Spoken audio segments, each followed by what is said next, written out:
Hi friends, welcome to Shailo's kitchen. Yellow pumpkin halwa எப்படி பண்ணுறதுன்னு பார்த்துடலாம் வாங்க. இதுதான் மஞ்சள் பூசணிக்காய். இதை ஊர் சைட்லலாம் பரங்கிக்கான்னு கூட சொல்லுவாங்க. நம்ம சைடில் மஞ்சள் பூசணின்னு சொல்லுவோம். இது பொங்கல் டைம், இந்த சீசனிங் டைம்லாம் கிடைக்கும். இது அவ்வளோ ஹெல்த்துக்கு ரொம்ப நல்லது. இப்போ இந்த பூசணியை நம்ம தோல் சீவிலாம். நான் பீலரில் பண்ண ரொம்ப திக்காக இருக்கும் அதோட ஸ்கின்னு. நம்ம கத்தி வச்சு இதை கட் பண்ணிடலாம். சுத்தமாக ஃபஸ்ட்டு தோல் சீவிடலாம். அதுக்கப்புறம் உள்ளே இருக்க இந்த சீட்ஸ் இதெல்லாம் கட் பண்ணி எடுத்துடலாம் க்ளீனாக. இதை இந்த மாதிரி ஸ்வீட் பண்ணி சாப்பிட்றத விட இதை அப்படியே பொரியல் பண்ணி சாப்பிட்டாலும் அவ்வளோ ஹெல்த்து. நீர் சத்து அதிகமாக இருக்குது இதில், நார் சத்தும் அதிகம் இதில். இதை நம்ம வாரத்தில் கம்பல்சரியாக ஒன்ஸாச்சும் நம்ம இதை எடுத்துக்கணும். இப்போ நம்ம இந்த கிரேட்டரில் நல்லா துருவிடலாம். எந்த அளவுக்கு உங்களுக்கு சின்ன பல்லு கிடச்சிதோ அதுலேயும் துருவிக்கலாம், இல்லை கொஞ்சம் பெருசாக இருந்தாலும் பரவாயில்ல, வெந்துடும். நம்மளுக்கு இதே ஓகே ஆனது. துருவ முடியாதவங்க நல்ல பீஸாக கட் பண்ணி ஒரு விசில் மட்டும் குக்கரில் வச்சிங்கன்னா நல்லா மேஷ் ஆகிடும். நீங்கள் அதை இப்படி கூட மிக்சியில் அடித்து கூட போட்டுக்கலாம். ஆனால் இந்த மாதிரி துருவி போட்டிங்கன்னா இன்னும் டேஸ்ட் நல்லாயிருக்கும்.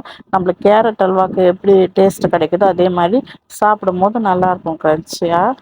இப்போ ஸ்டவ் பற்ற வச்சு கடாய் வச்சிட்டோம். கடாய் நல்லா காஞ்சதுக்கப்புறமா 2 ஸ்பூன் நெய் ஆட் பண்ணி நம்ம எடுத்து வச்சிருந்த முந்திரியை இப்போ இதில் நான் கோல்டன் ப்ரௌனாக வறுத்து எடுத்துக்க போகிறேன். இது நெய் ஆப்ஷனல். உங்களுக்கு நெய் இல்லைன்னா எண்ணெயில் கூட நீங்கள் பண்ணிக்கலாம். ஆனால் நெய் போட்டிங்கன்னா அது நல்லா டேஸ்ட்டாக இருக்கும். அல்வானாலே நான் நெய் தான் போட்டால் நல்லாயிருக்கும். இப்போ நான் இதில் முந்திரி தான் ஆட் பண்ணியிருக்கேன். உங்களுக்கு வேணும்னா பாதாம் கூட சேர்த்தும் போடலாம், அதுவும் இன்னும் நல்ல டேஸ்ட்டாக தான் இருக்கும். நான் வெள்ளரி விதை லாஸ்ட்டாக ஆட் பண்ண போகிறேன். இப்போ வறுத்த முந்திரியை எடுத்து வச்சுக்கலாம். இப்போ அதே நெய்யில் இன்னும் கூட ஒரு 2 ஸ்பூன் நெய் ஆட் பண்ணிக்கிறேன். இந்த நெய்யில் இப்போ நம்ம துருவி வச்ச பூசணியை இதில் சேர்த்துக்கலாம். நம்ம எல்லோ பம்ப்கினை இதில் போட்டு நல்லா வேக விட போகிறோம். கை விடாமல் கலரி விட்டுட்டே இருக்கலாம். அப்போ தான் அது உள்ளே இருந்து தண்ணி நல்லா விடும். அது வேறு எதுவுமே சேர்க்காதீங்க. சிலர்லாம் பால் ஊற்றுவாங்க, அப்போ ரொம்ப தண்ணி ஆகிடும். கொஞ்சம் லேட் ஆகும் உங்களுக்கு அது வேகிறதுக்கு. இது எதுவுமே தேவையில்லை. அந்த பம்ப்கின் பாருங்கள், நல்லா வதக்க வதக்க கொஞ்சம் கொஞ்சமாக அதுலேருந்து தண்ணி விடும். நல்ல ஒரு 10 நிமிஷத்துலலாம் பார்த்திங்கன்னா நல்லா தண்ணி விட்டு அந்த தண்ணியிலே அந்த பூசணி அதில் வெந்துடும். இது பைல்ஸுக்கெலாம் கூட அவ்வளோ நல்லது பொரியல் பண்ணி சாப்பிட்டா. இந்த கன்சிஸ்டன்சியில் நம்ம இப்போ சுகர் ஆட் பண்ணிக்கலாம். பாருங்கள், இந்த அளவுக்கு தண்ணி விட்டு அதுலேயே வெந்துடும். இந்த பக்குவம் டைமில் நம்ம இது கூட சுகர் ஆட் பண்ணிக்கலாம். இப்போ இதில் எந்த அளவு இருக்கோ அதில் பாதி அளவு நம்ம இதில் சர்க்கரை சேர்க்க போகிறோம். இப்போ நீங்கள் துருவி வச்சது 1 கப்புனா அதில் பாதி கப்பு சர்க்கரை இதில் ஆட் பண்ணிங்கன்னா கரெக்டாக இருக்கும்.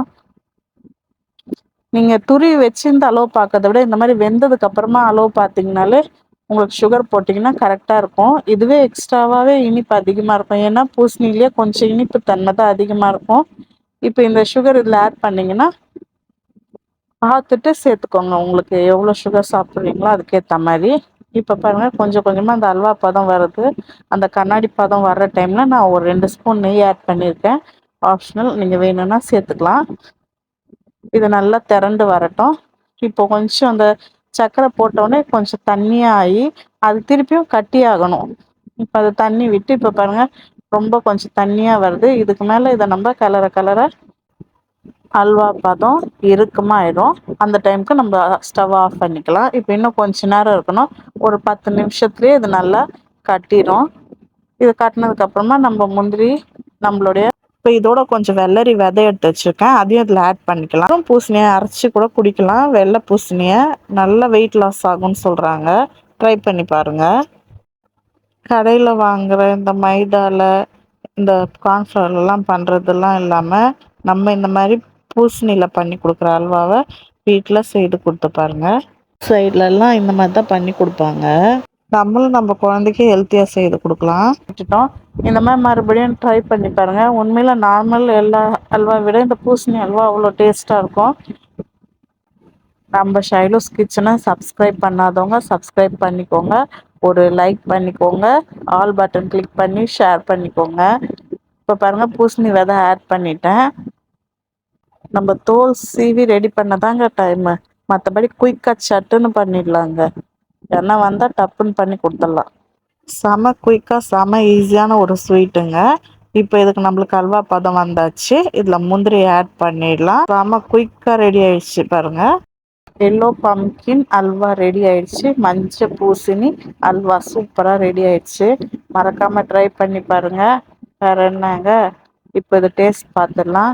இந்த மாதிரி பவுல்ல போட்டு சர்வ் பண்ணிடலாம். பார்க்கும் போதே செம சூப்பரா வந்திருக்கு அல்வா. நீங்க மறக்காம ட்ரை பண்ணி பாருங்க. குட்டீஸ்கெல்லாம் கொடுங்க, ரொம்ப ஹெல்த்தியானது. இப்போ ட்ரை பண்ணிடலாம். சுட சுட நம்மளுடைய பூசணி அல்வாவை எடுத்து பாருங்க, அவ்வளோ சூப்பராக இருக்கும். வீடியோக்காகலாம் சொல்லலைங்க, செம்ம டேஸ்ட்டுங்க. மறக்காமல் நம்ம ஷைலோஸ் கிச்சனை சப்ஸ்கிரைப் பண்ணிக்கோங்க. நெக்ஸ்ட் வீடியோவில் பார்க்கலாம். பாய்.